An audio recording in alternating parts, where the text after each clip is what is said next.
Gavlë, and welcome to the Loaf of Bread GAA podcast, slicing into the GAA of the past, present and future.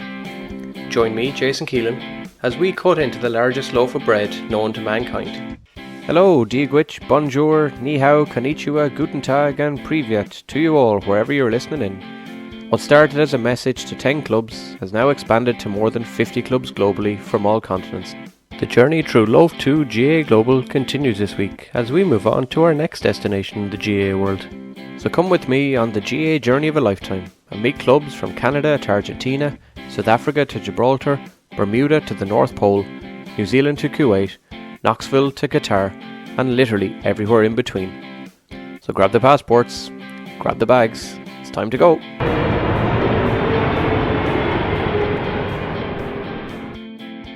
On Slice 36, I have the pleasure of travelling north of Stockholm in Sweden to the town of Yavla, where I meet Mick from Castlecomer in Kilkenny, Dane from Newbridge in County Kildare, and former Aerogue Oxford man Connor from Dunlow in Donegal, to find out all about one of the world's newest GAA clubs, Yavla GAA.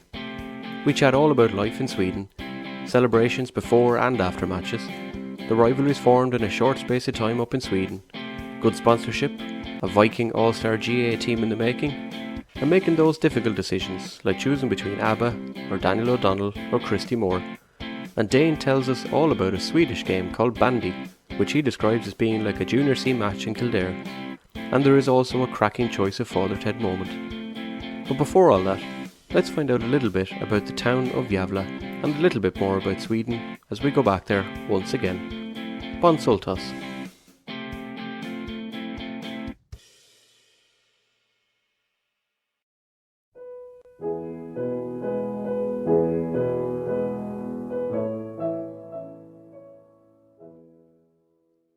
Hey, and welcome to Sweden once again. After meeting our friends from Stockholm GAA back earlier in the series, this time we head about 200 kilometers further north past Uppsala and into the city of Yavla. The city has over 100,000 people and has been in existence as a named area since the 15th century when the King of Sweden, Christopher of Bavaria and Germany, officially recognised it as so. The name Yavla comes from the Old Swedish for riverbank, given the proximity to the Yavlian River. The development of the area was standard for the time, not just in Sweden, but in many places, as it was built around the most important parts: the church, the ruling house, and the town hall. Throw in a pub, and you would have almost every Irish village ever made.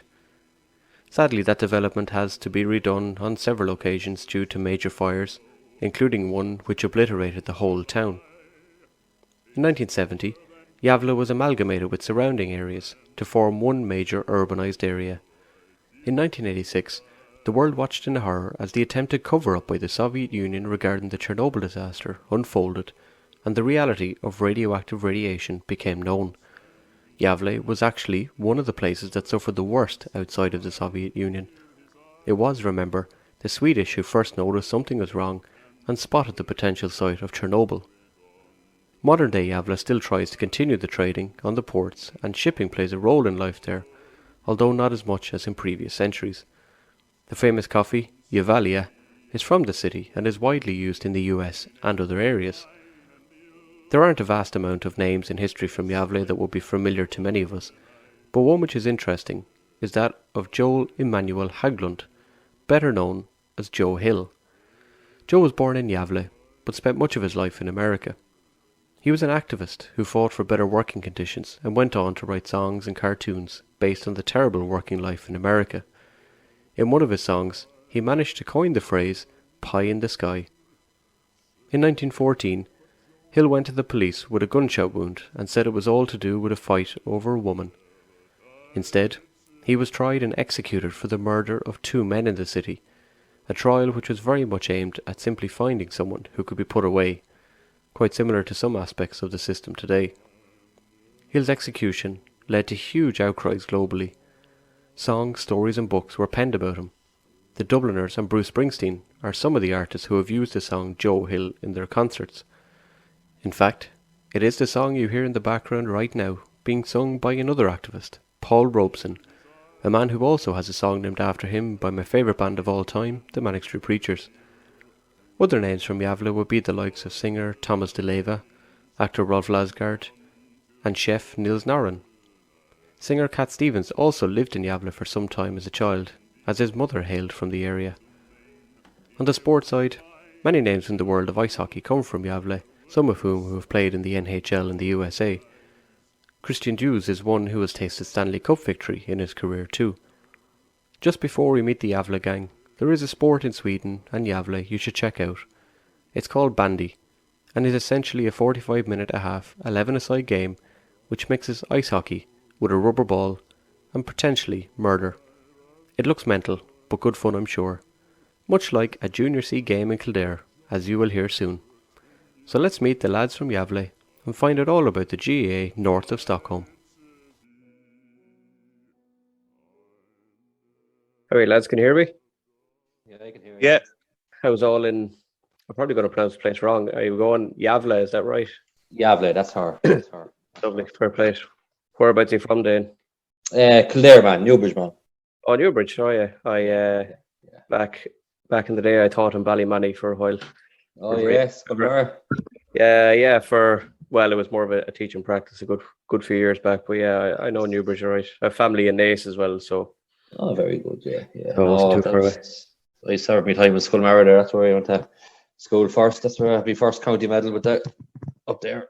Oh, Them brilliant. lads playing hurling. Yeah. Johnny Doyle was training them yesterday, so Right. yeah, I don't know how he's got himself roped into some kind of job there by the looks of it. So, and Mick, whereabouts you from? I'm from Kilkenny, Castlecomer, it's called. Oh yeah, sure. No, I think I drove through it there during the summer, going down to Waterford and a few other places. So, Yeah. and how did you end up in Yavla then?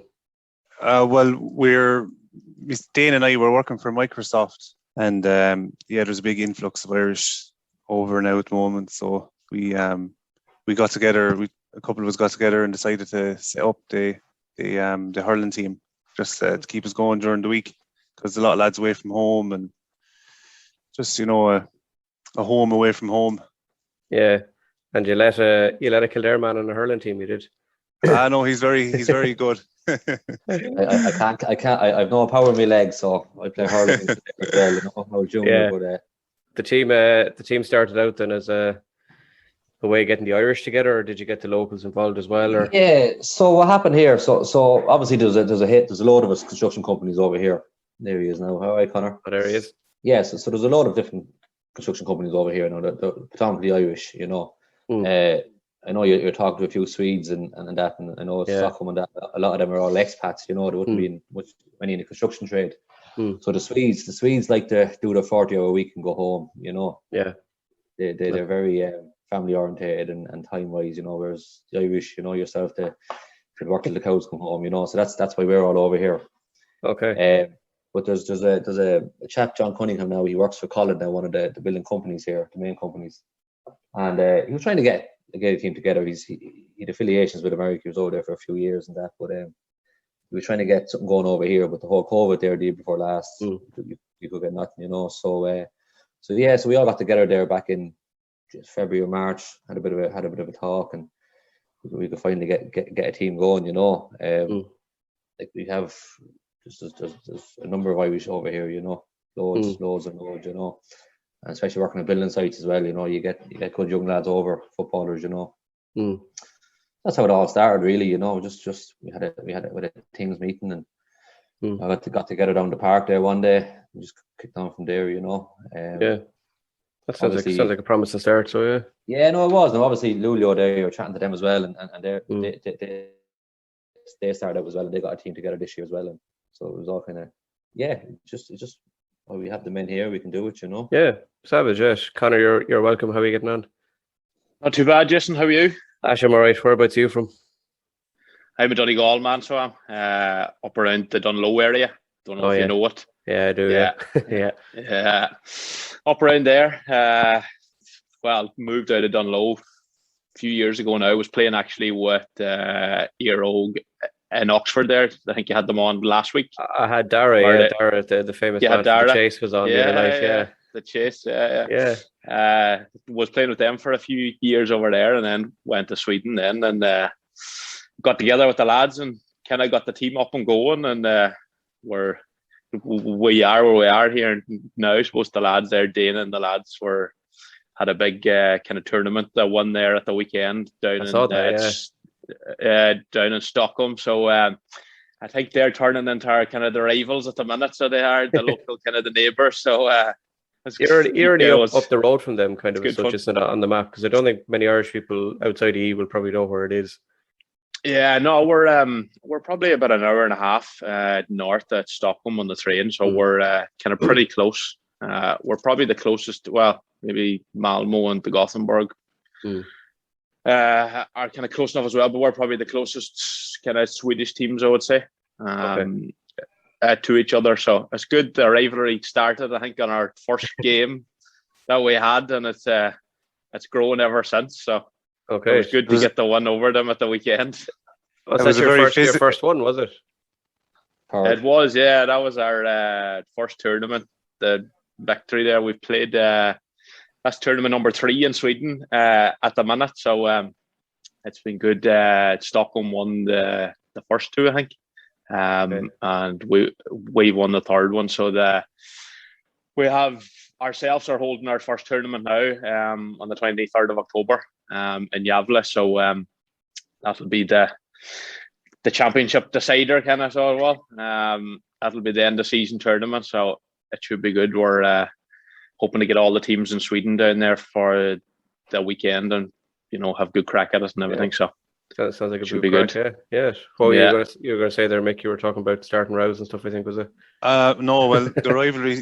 Our first game with Stockholm was very physical, and a lot of rows broke out. So the rivalry kind of started there, and we were a little bit more prepared for him the second time we played him. The first time we weren't too sure what to expect. Okay. But it was very physical. But it was good now. Encounter. Like, as I said, we started, I think it was back in April there, and Stockholm invited us down. I think we were only 2 weeks. We had 3 sessions.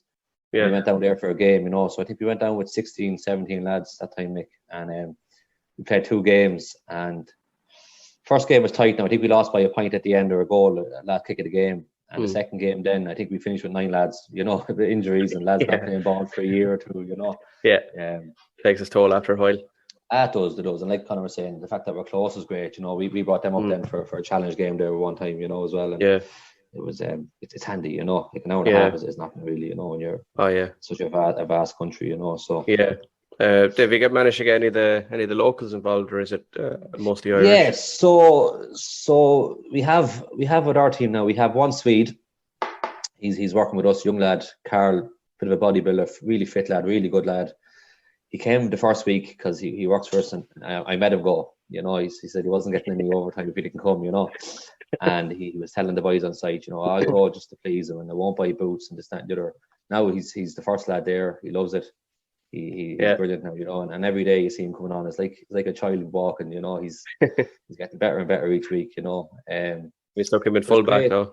Cornerback. Okay.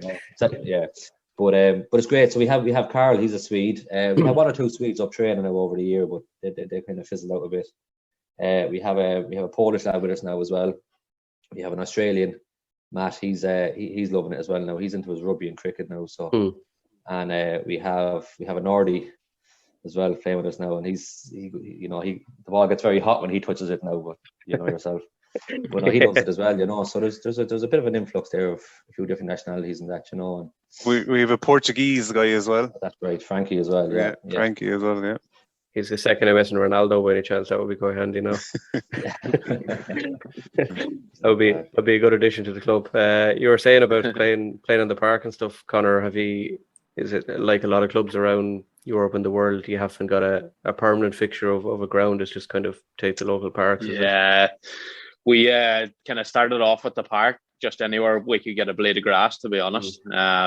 So we did, and it's supposed the town we're in isn't that big either. It's more it's supposed the main sport there is ice hockey, so it is. So in each soccer field that we could get our hands on at the start, the AstroTurf fields, we kind of trained there and we played there as well. But it was mainly down in the park. And after a while of playing in the park, then Dane ended up then getting chatting to some of the locals and that, and we just got an open field pretty much that wasn't being used as part of the college there in Yavla. There was no goals or anything on it, so we're using that at the minute. The whole setting up of the club kind of takes a while, so to get things set up, and over here in Sweden then to secure pitches you need to have a proper ID and everything like that there. So it's suppose this year's just kind of getting the whole club set up and going and getting a part of the GAA.ie and everything, which has happened there in the last while. So hopefully for next year we can maybe try and get that pitch secure, and we'll try and maybe progress with them to see can we put up a set of goals maybe on that pitch as well, and things, kind of along the lines. But we have for the tournament now in October, we've kind of secured the local stadium, kind of soccer stadium. So we have that with 2 pitches. So it should be a good day out. So it should have all the Swedish teams all turn up for it and that. So sounds good. Yes. We're kind of looking forward to it. Yeah, what do you like then on the fundraising side, Mick? Is it easy or tricky out there? Dane is already smiling. We're well funded now. We have about 10 different companies funding us, because we're all in through Microsoft. But Connor and Dane, they're the main guys that get the funding now. I deal more better than Mick just spends it. Yeah. I spend it on I design the jerseys and stuff like that and send them out to the lads and see which ones they want, and all the gear. We have the bags we've the hats we've new jerseys. We've been really lucky with sponsorship. Okay. It's been good out there. So does I would say we're probably better off than the Dublin football team, I would say. So we have that much. All the construction companies out there and everything's been so kind of generous. They're kind of helping us along, and they're giving us a hand with everything between travel to matches and that. It isn't the most. It's kind of expensive out here in Sweden. So the guys that are putting in the training and that, it's good to be able to reward them and get them their hotel and that for the weekend down in Gothenburg or the lake. So all the companies out here have been great, and it's appreciated, and it's they needed out here as well to set up these teams and get all the guys involved, and hopefully as well the ladies team as well. We kind of started as well with a few of the ladies that were there. We're trying to grow that a bit more as well. There was I think there was more interest in camogie, so there was than probably football side of things. Okay. So we've started being there, and that started to bring out a bit of camogie to training as well after the football in the evenings, just to keep everyone interested in that as well. So hopefully if we can get a few more together, we could hopefully branch into the camogie side of things and the hurling side of things as well, so we could kind of facilitate everything. Sounds good. Yes. You're definitely the first club that's come on in a long time that hasn't had to. We usually end up chatting about selling tickets at the bar, 3 for a $5 or that kind of thing. So you're not doing too bad. I have more O'Neill's footballs under my bed than some of the parishes have in Ireland now. Wow, that's pretty cool. When we played in Stockholm, they put us up in the 4-star Radisson Hotel on the waterfront. So we had we had nearly 30 lads with the whole view of the Stockholm harbour. Yeah, I know Stockholm is lovely. I don't think I stayed in the 4-star Radisson though either. Yeah, which is great. We're well looked after now, thank God. Okay, so at the end, then you give me the number if we need to ring for my own fundraising stuff. So that I get that off at the end. That's great. What's a good night out and celebration like with the club after? Then what's the general theme in Sweden of celebrating? Well, we tend to celebrate the night before the tournaments. So like Conor was saying there, we went away to Gothenburg and Malmo, and look, you work with a lot of building sites. Yeah. You can't go away the night before a game, and not expecting to drink. Yeah. Now we managed to, obviously Stockholm the weekend was a home game, we say, for us, so we managed to keep everyone out of the pub on the Friday, and we won. Down in Malmo and Gothenburg, lads are coming in at all hours. Yourself. Look, your lads are away. You know what I mean. You can't stop them. But but no, we do we've a couple of pubs here, you know, and then like I said, we're only getting started, you know. Like Conor was saying, we have a big tournament planned for the 23rd now, and there's a lot getting involved, and there's on about bringing over Irish bands and all right, you know, trying to get a few ex-footballers and hurlers over and have a kind of an off the ball the night before, you know, questions and answers, and nice. Yeah, so yeah, we haven't really had too much sessions after, you know. We normally away when we're drinking, you know. So yeah, what's the local pubs then? Who have you got? What have we got? So we have Cheers. Cheers would be local enough. Great name. Yeah, Cheers as well. Cheers would be kind of the main Irish bar in the town. Yeah. Cheers is kind of, well, I wouldn't say American and that, but they brought in the Dodge Wattles and Magners now as well, and O'Leary's. I don't know if you've been to any of the O'Leary's around. Obviously, they're a franchise. Yeah. They're American sports bar, but they have the Magners in now as well, you know. So yeah, I think it was in one of them in San Francisco, I think, before. Yeah. They're grand, you know. But no, Trivs now. We were down to Trivs there. We came back on the Sunday after swimming. Now that's a nice little Irish bar now. They're doing the roast dinner now over Sunday, and you know, the Irish tunes in the background and that. So. Well, they've got the right idea. So putting a carver in a Sunday, they know how to get the customers in. So exactly. I think they're kind of starting to adapt. I think O'Leary's are putting on the Irish Fry as well. I think on a Friday morning, Saturday morning. Well, they're calling it the Irish Fry, but they have a way to go yet. But yeah, they'll master it eventually, I'm sure. Yeah, they will eventually. Yeah. And any plans in the future then to get more of a kind of Nordic tournament kind of thing, or get involved with them, with like Denmark and Finland and Norway and all that? Yeah, that's the plan now. Hopefully next year, like the Nordic tournaments and that were kind of called off this year, or kind of postponed with the whole COVID thing. So the traveling, we just kind of kept the traveling supposed to within Sweden. Now for this tournament now in October, we're I think Mick there, there's a few others maybe coming over. We invited Helsinki and the likes, but I'm not too sure they're fit to travel just yet. But who else there? The Vikings are going to come, and they're made up of 4 or 5 Nordic countries, right? But they're mainly hurling. Okay. But they want us to get involved because there's a lot of Irish here. They want us to get involved with them, and the European competitions is in Paris next June. Yeah. So they wanted us to travel for that, even though they know we're football. But we have a few lads that would be interested in hurling there as well. Right. So they're going to come, and for the half time they're going to play. We're going to have an exhibition and a half time interval in the football competition. And we're trying to get Kyle Hayes over as well. From he works at one of the companies. All right. For just to get a meet and greet and maybe do some things at half time with him. He'd be average enough anyway, wouldn't he? Yeah, and 1 or 2 others. I would say he would be on the bench. So I'd get you a few Westmeath hurlers if you want to stay. He'd be in goal. That's class, yeah. Getting to go to Paris would be good. Have you any aspirations? The World Games are coming back hopefully in 2023. That's it as well, 2023. That would be the aim as well, to get to that. Like, so would that's hopefully now when things open up the next year, we'll get traveling to these things, like, and we'll kind of get a good squad together and get going to the European games, and then hopefully then go to the World Games then as well, then in 23. Like, so that's where we're kind of building for the club anyway. So could you see it's an interesting one that came up? I was chatting to Justin Parks, who's kind of big in the Gaelic Games Europe side. He was saying 5-10 years down the line, could it be possible to see the clubs in Europe actually enter into the All-Ireland series at some stage? Do you think down the line, I know at the moment, like one of the teams in Europe gets into the junior club competition in Ireland for a point. Yeah. Is it something you could see yourselves aiming towards?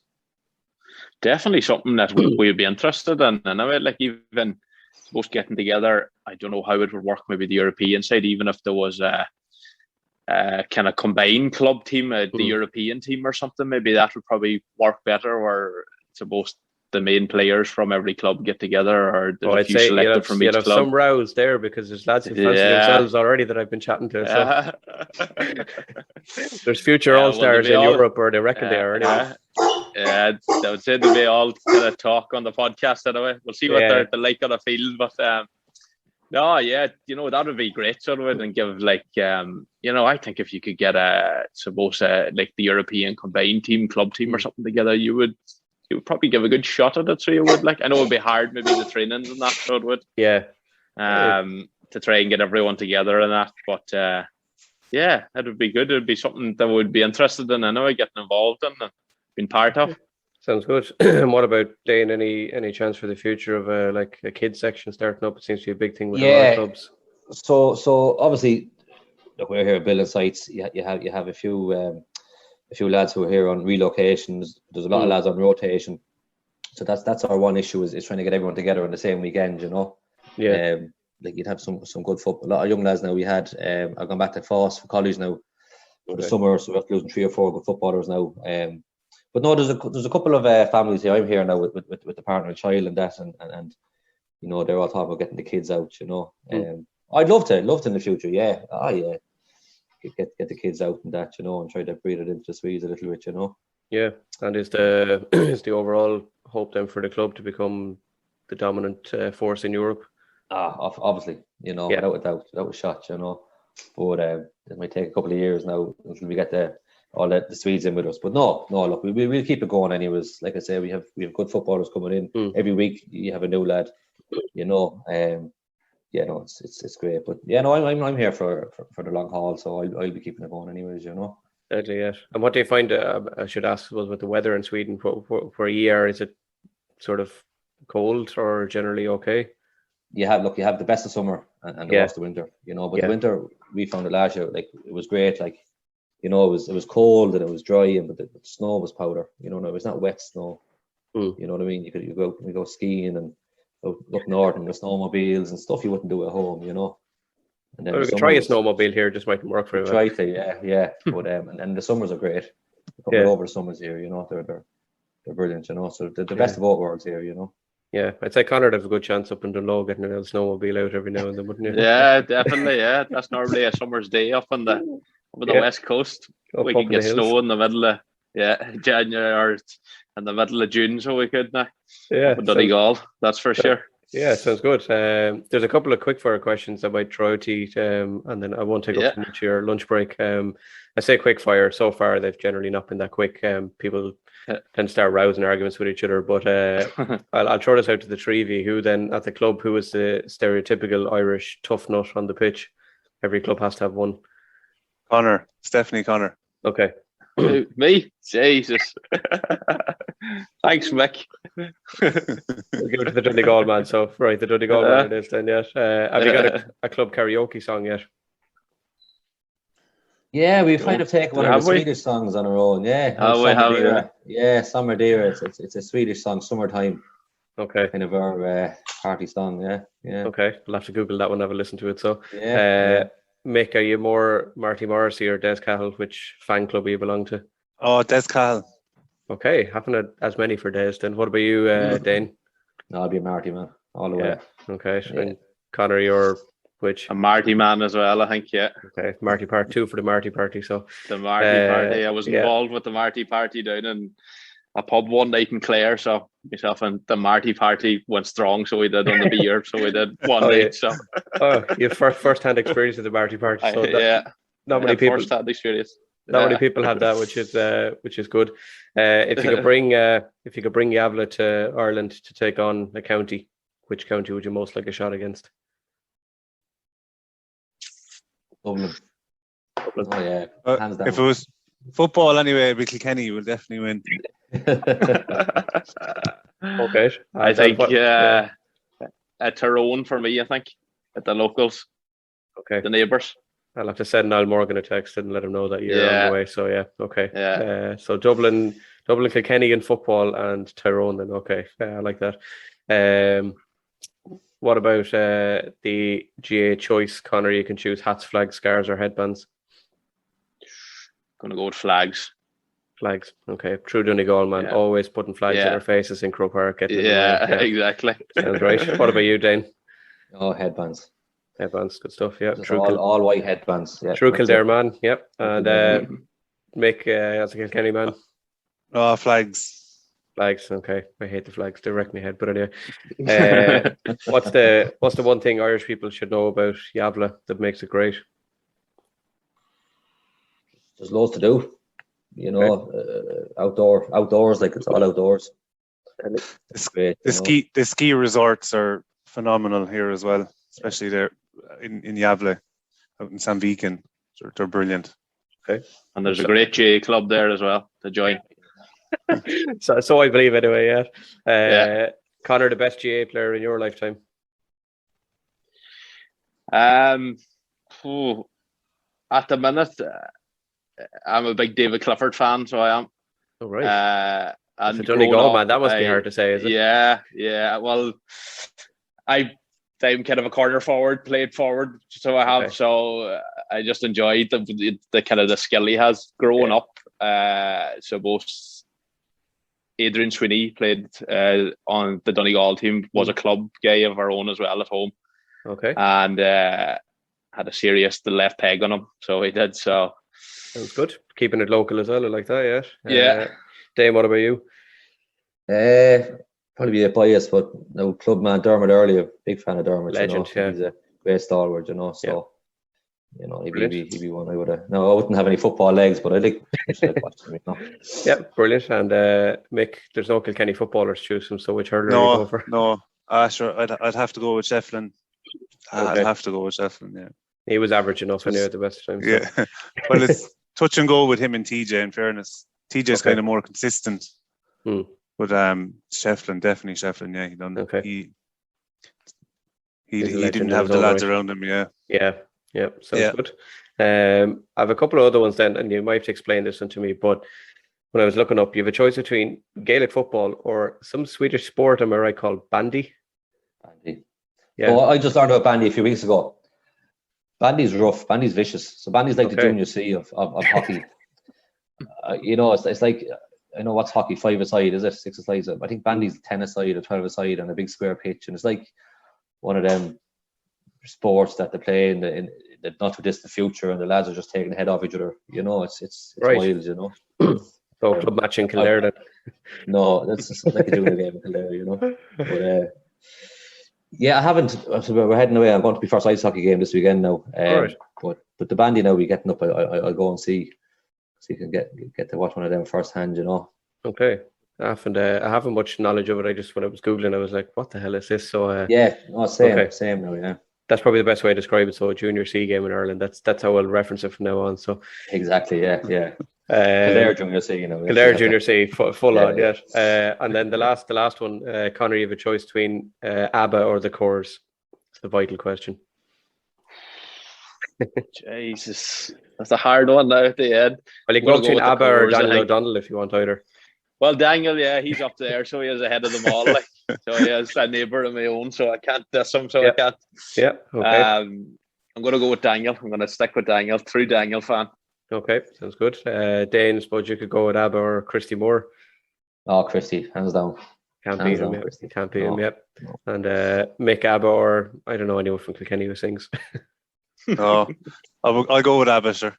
Okay, you give ABBA a vote, chat. The other one I was going to ask you randomly, I was searching Cat Stevens' mother apparently was born in Yavla or something random like that, but didn't go into that too much. I wasn't too bothered. Is there any of you want to give a shout out to back home for when this airs down the line? No. Just all the family back home and the Donegal and that, and then just a big thanks as well, just as we said there, to the sponsors that are in the Yavla kind of area and that have kind of helped us along. They've been a great help, and it's appreciated. So brilliant. Yeah. Hopefully we can keep the winning streak going. That always keeps all the sponsors happy as well. So hopefully on October we'll get a bit of silverware as well home with us. So make it 2 from 2. Can't wait for that one. Danish, anyone at home here? Yeah, no, same. Just the family and that, it's only recently we can start getting them over, obviously with the lockdown and that. So just that's it. What would you make in the news today? It looks like Tom Cribb and Kevin Walsh could be the background the team for Kildare. I'd be a Davy Burke man. give Davey a go, you know. Yeah, Davey was on the podcast, one of my first ever guests. And, no, I wouldn't know him personally now, but just from lads who know him, and the brother would know him now and that. And just from what he's done over the years with Sarsfields and with Kildare and even Wicklow, you know, he's in with a shout, you know, hands down, you know. So it looks like it's coming down to a money thing by the sounds of it. So leave them off. Yeah. Nice easy. Next year, you can take over my role over here. We get him over here. I'll text him and let him know there's a job going for him in Sweden. Yeah, there's a job going for him in Sweden. We'll put him up anyways. Let him know. Lovely. And Mick, anyone at home you want to give a shout out to Kilkenny? He'll have big boots to fill there, then. I know. Just say hello to family and that back home, and as Connor was saying there, big thanks to all our sponsors in Gavlë.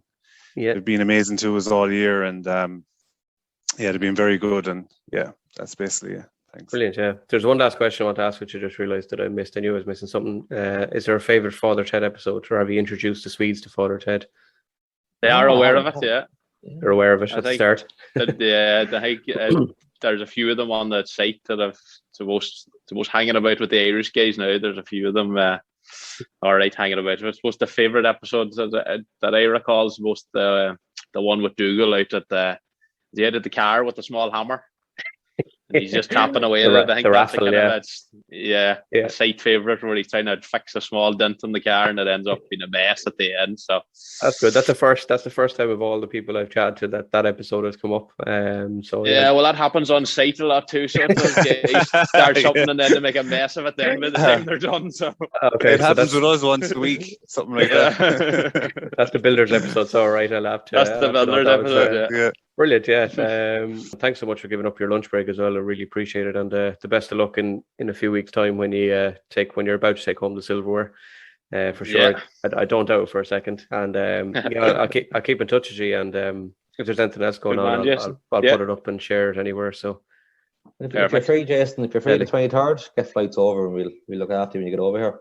October 23rd. God, I'll have to look it up. That would be some crack. It'll be well worth it. You can do it. Bit of a live of that, and record it. Now would be. I'll have to ring you for funding to get a microphone that works outside. Always sort it out. So we can sort something out. Oh, we have RT and everything coming over. Don't worry. I'll bring Marty with me. We can recreate your night in Clare. No, thanks so much, lads. I really appreciate it, and I'll keep in touch for sure, and I'll put up anything you need as well. So good man, Jason. Perfect. Thank you. Thank you. Bye. All the best, guys. Thanks. Bye. Coming up the next day on the Loaf of Bread GAA Global, we cut into our next slice.